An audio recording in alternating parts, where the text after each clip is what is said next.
نحمده ونصلي على رسول الكريم اما بعد فاعوذ بالله من الشیطان الرجیم بسم اللہ الرحمن الرحیم السلام علیکم ورحمۃ اللہ وبرکاتہ و مغفرہ۔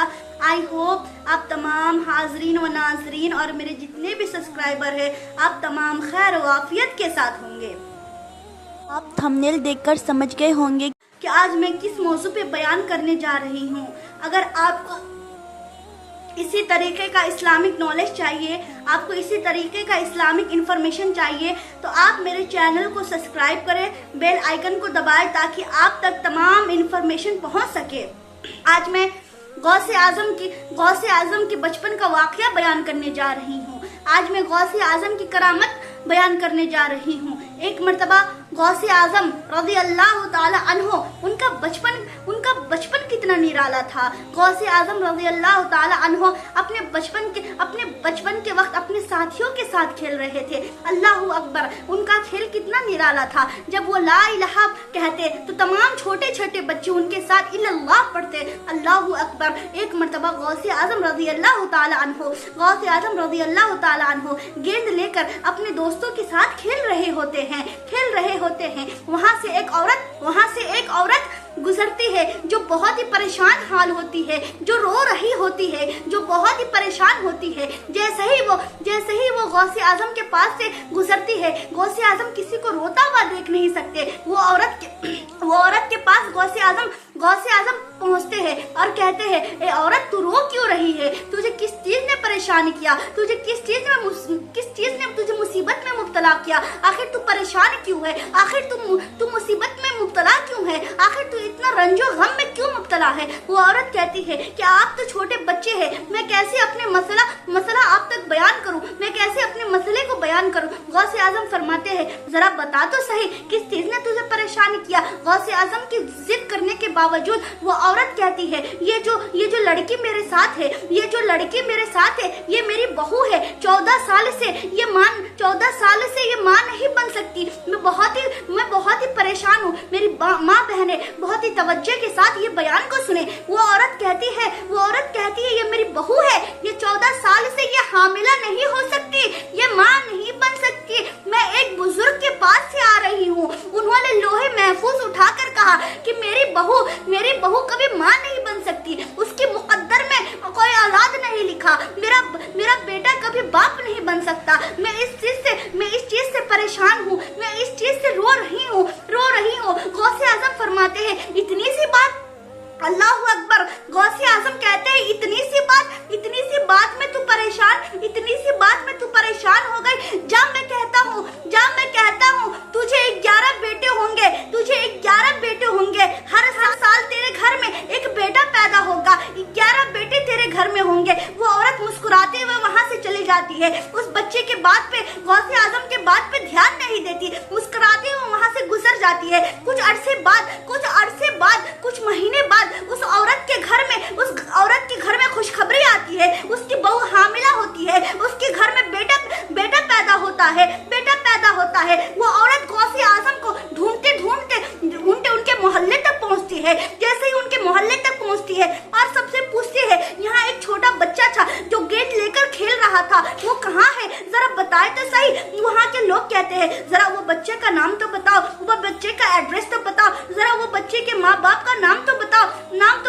عورت کہتی ہے، مجھے اس بچے کا نام نہیں پتا، مجھے اس بچے کا ایڈریس نہیں پتا، مجھے اس بچے کے ماں باپ کا نام نہیں پتا، میں کیسے اس کے مطابق بتاؤں؟ تو وہاں کے لوگ کہتے ہیں، جب تمہیں اس بچے کا نام نہیں پتا، ایڈریس نہیں پتا، اس بچے کے ماں باپ کا نام نہیں پتا، تو تم کس کو ڈھونڈ رہی ہو؟ یہاں سے جاؤ۔ وہاں سے وہ عورت چلی جاتی ہے اور ہر سال الحمدللہ اس کے گھر میں بیٹے پیدا ہوتے ہیں۔ 11 بچے اس کے گھر میں حقیقتاً پیدا ہوتے ہیں، 11 بچے پیدا ہوتے ہیں۔ وہ عورت حیران و پریشان ہو جاتی ہے کہ وہ چھوٹے بچے کی بات کیسے ممکن ہو سکتی ہے، کیسے پاسبل ہو سکتی ہے۔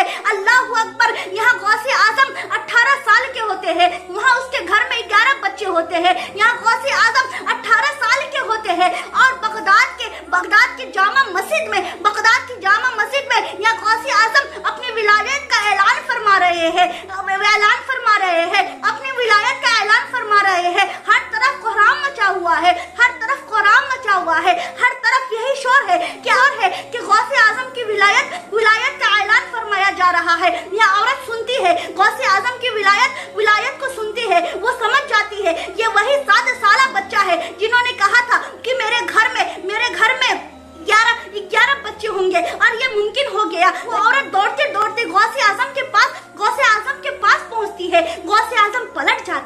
غوث اعظم پلٹ جاتے ہیں اور کہتے ہیں کہیں یہ عورت مجھے پہچان نہ لے، لیکن وہ عورت غوث اعظم کے قدموں کے نیچے آ جاتی ہے اور کہتی ہے اے غوث اعظم، اے عبد القادر، آپ نے کہا تھا کہ میرے گھر میں 11 بچے ہوں گے اور یہ حقیقت ہو گیا، یہ ممکن ہو گیا، یہ پاسبل ہو گیا۔ مجھے یہ تو بتائے، ذرا سا مجھے یہ بات تو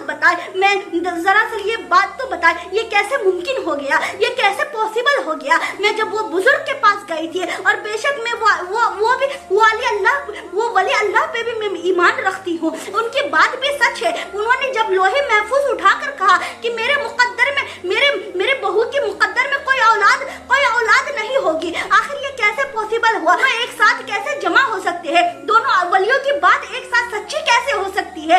غوث اعظم فرماتے ہیں وہ ولی بھی سچ کہہ رہے ہیں، وہ ولی کی بات بھی سچ ہے، لیکن جب میں نے تجھ کو حیران و پریشان، میں نے تجھ کو روتا ہوا دیکھا تو اسی وقت میں نے تجھ سے کہا کہ تیرے گھر میں 11 سال میں 11 بیٹے ہوں گے۔ اسی وقت اللہ تبارک و تعالیٰ نے فرشتے سے کہا کہ عبد القادر کی دعا کو قبول کر لیا جائے۔ اسی وقت میری دعا قبول ہو گئی اور تیرے گھر میں 11 بچے 11 سال میں پیدا ہو گئے۔ اللہ اکبر۔ غوث اعظم فرماتے ہیں کہ میں جو بھی دعا کرتا ہوں اللہ تبارک و تعالیٰ میری ہر دعا کو قبول فرماتا ہے، اللہ تبارک و تعالیٰ ہر دعا کو قبول فرماتا ہے۔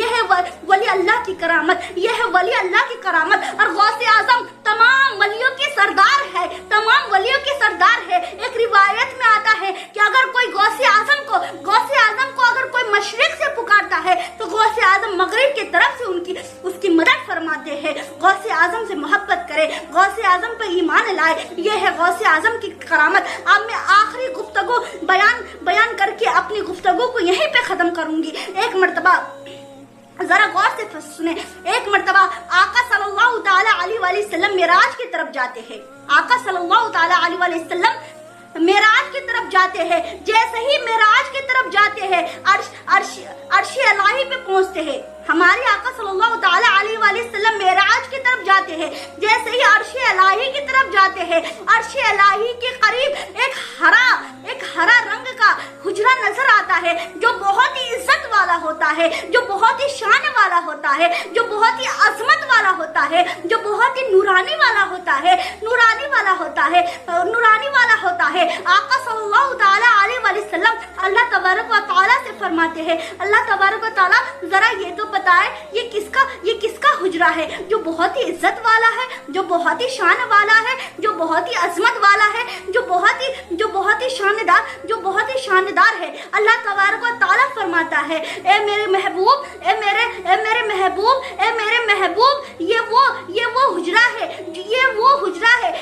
یہ اس کے لیے حجرہ ہے جو آپ کی امت میں میں ایک بیٹے کو پیدا کروں گا جس کا نام عبد القادر جیلانی ہوگا، جو ولیوں کا سردار ہوگا۔ یہ حجرہ اس کے لیے ہے۔ اللہ اکبر۔ ذرا غور تو فرمائے، اللہ تبارک و تعالیٰ نے غوث اعظم کے لیے پہلے ہی عرش الہی میں حجرہ تیار کر دیا جو بہت ہی عزت والا، جو بہت ہی شان والا ہے، جو تمام ولیوں کا سردار ہے، جو تمام ولیوں کی سردار ہے۔ غوث اعظم کی کرامت اتنی نرالی ہے، ان پر اتنی بیان ہے۔ میں تو چند گفتگو آپ تک پہنچائی ہوں۔ اگر آپ کو اسی طریقے کا اسلامک نالج، اسلامک انفارمیشن چاہیے تو آپ میرے چینل کو لائک، میرے چینل کو سبسکرائب کریں تاکہ آپ تک تمام انفارمیشن پہنچ سکے اور مجھے اسی طریقے سے سپورٹ کرے۔ السلام علیکم ورحمۃ اللہ وبرکاتہ۔